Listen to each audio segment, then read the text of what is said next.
Book 1, Chapters 6 and 7 of the Antiquities of the Jews, Volume 1, by Flavius Josephus. Book 1, Chapters 6 and 7. Chapter 6. How every nation was denominated from their first inhabitants. Now they were the grandchildren of Noah, in honor of whom names were imposed on the nations by those that first seized upon them. Japhet, the son of Noah, had 7 sons. They inhabited so, that beginning at the mountains Taurus and Amanus, they proceeded along Asia, as far as the river Tansis, and along Europe to Cadiz, and settling themselves on the lands which they light upon, which none had inhabited before, they called the nations by their own names. For Gomer founded those whom the Greeks now call Galatians, Gauls, but were then called Gomerites. Magog founded those that from him were named Magogites, but who are by the Greeks called Scythians. Now as to Javan and Madai, the sons of Japhet, from Madai came the Medians, who are called Medes by the Greeks, but from Javan, Ionia, and all the Grecians are derived. Thobal founded the Thobalites, who are now called Iberes, and the Mosokini were founded by Mosok. Now they are Cappadocians. There is also a mark of their ancient denomination still to be shown, for there is even now among them a city called Mazacah, which may inform those that are able to understand that so was the entire nation once called. Thyras also called those whom he ruled over Thracians, but the Greeks changed the name into Thracians. And so many were the countries that had the children of Japhet for their inhabitants. Of the 3 sons of Gomer, Askenax founded the Askenaxians, who are now called by the Greeks Rhaginians. So did Riphath found the Riphians, now called the Paphlagonians. And Thrugrama founded the Thrugramians, who, as the Greeks resolved, were named Phrygians. Of the 3 sons of Javan also, the son of Japhet, Elisa gave name to the Elysians, who were his subjects. They are now the Aeolians. Tharsis to the Tharsians, for so was Cilicia of old called, the sign of which is this, that the noblest city they have, and a metropolis also, is Tarsus, the tau being by change put for the theta. Sethimus possessed the island Sithema. It is now called Cyprus, and from that it is that all islands, and the greatest part of the sea coasts, are named Sithim by the Hebrews. And one city there is in Cyprus that has been able to preserve its denomination. It has been called Citius by those who use the language of the Greeks, and has not, by the use of that dialect, escaped the name of Sithim. And so many nations have the children and grandchildren of Japhet possessed. Now when I have premised somewhat, which perhaps the Greeks do not know, I will return and explain what I have omitted, for such names are pronounced here after the manner of the Greeks, to please my readers. For our own country language does not so pronounce them, but the names in all cases are of one and the same ending. For the name we here pronounce Noes is there Noah, and in every case retains the same termination. The children of Ham possessed the land from Syria and Amanus, and the mountains of Libanus, seizing upon all that was on its sea-coasts, and as far as the ocean, and keeping it as their own. Some indeed of its names are utterly vanished away, others of them being changed, and another sound given them, are hardly to be discovered. Yet a few there are which have kept their denominations entire. For of the 4 sons of Ham, time has not at all hurt the name of Chus. For the Ethiopians, over whom he reigned, are even at this day, both by themselves and by all men in Asia, called Chusites. The memory also of the Mizraetes is preserved in their name. For all we who inhabit this country of Judea call Egypt Mestri, and the Egyptians Mestraeans. Phut also was the founder of Libya, and called the inhabitants Phutites from himself. There is also a river in the country of Moors which bears that name, whence it is that we may see the greatest part of the Grecian historiographers mention that river and the adjoining country by the appellation of Phut. but the name it has now has been by change given it from one of the sons of Mizraim, who was called Libios. We will inform you presently what has been the occasion why it has been called Africa also. Canaan, the fourth son of Ham, inhabited the country now called Judea, and called it from his own name Canaan. The children of these four were these: Sabus, who founded the Sabaeans; Evilus, who founded the Evilians, who are called Getuli; Sabathes founded the Sabathans; they are now called by the Greeks Astaborans; Sabactus settled the Sabactans, and Ragmus the Ragmeans. And he had 2 sons, the one of whom, Judatus, settled the Judadians, a nation of the western Ethiopians, and left them his name, as did Sabus to the Sabaeans. But Nimrod, the son of Chus, stayed and tyrannized at Babylon, as we have already informed you. Now all the children of Mizraim, being 8 in number, possessed the country from Gaza to Egypt, though it retained the name of one only, the Philistim, for the Greeks call part of that country Palestine.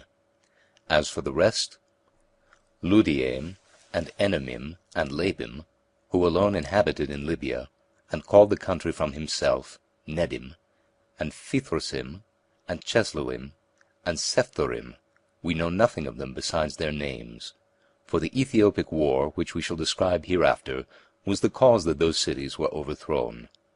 The sons of Canaan were these: Sidonius, who also built a city of the same name. It is called by the Greeks Sidon Amathus, inhabited in Amathene, which is even now called Amathi by the inhabitants, although the Macedonians named it Epiphania, from one of his posterity. Arutius possessed the island Aradus. Arucus possessed Arsi, which is in Libanus. But for the 7 others, Euius, Chetius, Jebusius, Amorius, Gergesus, Eudius, Cineus, Samarius, we have nothing in the sacred books but their names, for the Hebrews overthrew their cities, and their calamities came upon them on the occasion following. Noah, when after the deluge the earth was resettled in its former condition, set about its cultivation, and when he had planted it with vines, and when the fruit was ripe, and he had gathered the grapes in their season, and the wine was ready for use, he offered sacrifice, and feasted, and being drunk he fell asleep, and lay naked in an unseemly manner. When his youngest son saw this, he came laughing, and showed him to his brethren, but they covered their father's nakedness. And when Noah was made sensible of what had been done, he prayed for prosperity to his other sons, but for Ham he did not curse him by reason of his nearness in blood, but cursed his prosperity. And when the rest of them escaped that curse, God inflicted it on the children of Canaan. But as to these matters we shall speak more hereafter. Shem, the 3rd son of Noah, had 5 sons, who inhabited the land that began at Euphrates, and reached the Indian Ocean.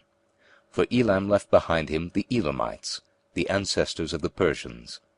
Ashur lived at the city Nineve, and named his subjects Assyrians, who became the most fortunate nation beyond others. Arphaxad named the Arphaxadites, who are now called Chaldeans. Aram had the Aramites, whom the Greeks called Syrians, as Lod founded the Lodites, which are now called Lydians. Of the 4 sons of Aram, Uz founded Trachonitis and Damascus. This country lies between Palestine and Celesyria. Ul founded Armenia, and Gather the Bactrians, and Mesa the Massenians. It is now called Charax Spasinae. Selah was the son of Arphaxad, and his son was Heber, from whom they originally called the Jews Hebrews. Heber begat Joatan and Phaleg. He was called Phaleg because he was born at the dispersion of the nations to their several countries, for Phaleg among the Hebrews signifies division.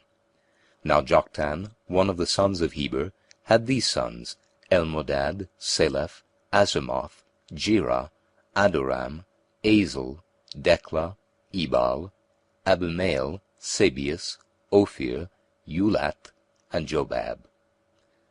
These inhabited from Kothan, an Indian river, and in part of Asia adjoining to it. And this shall suffice concerning the sons of Shem. I will now treat of the Hebrews. The son of Phaleg, whose father was Heber, was Ragau, whose son was Sirach, to whom was born Nahor.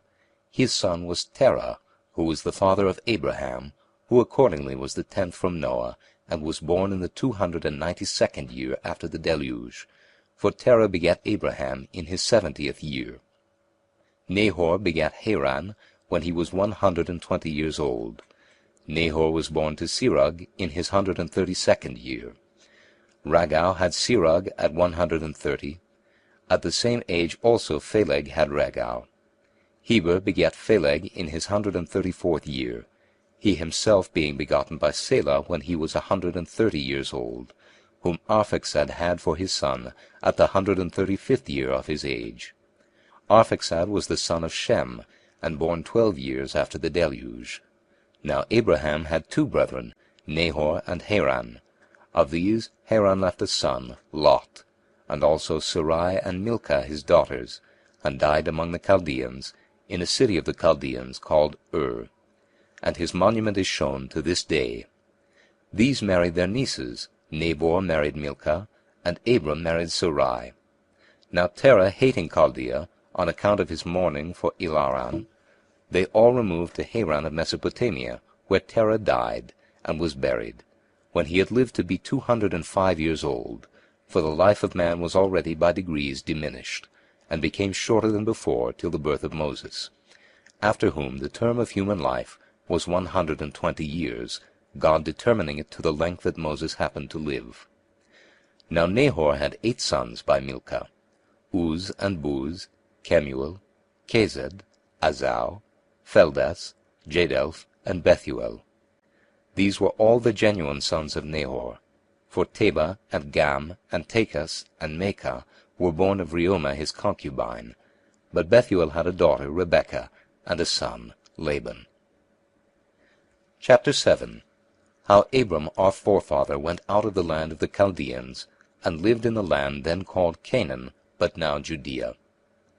Now Abram, having no son of his own, adopted Lot, his brother Haran's son, and his wife Sarai's brother.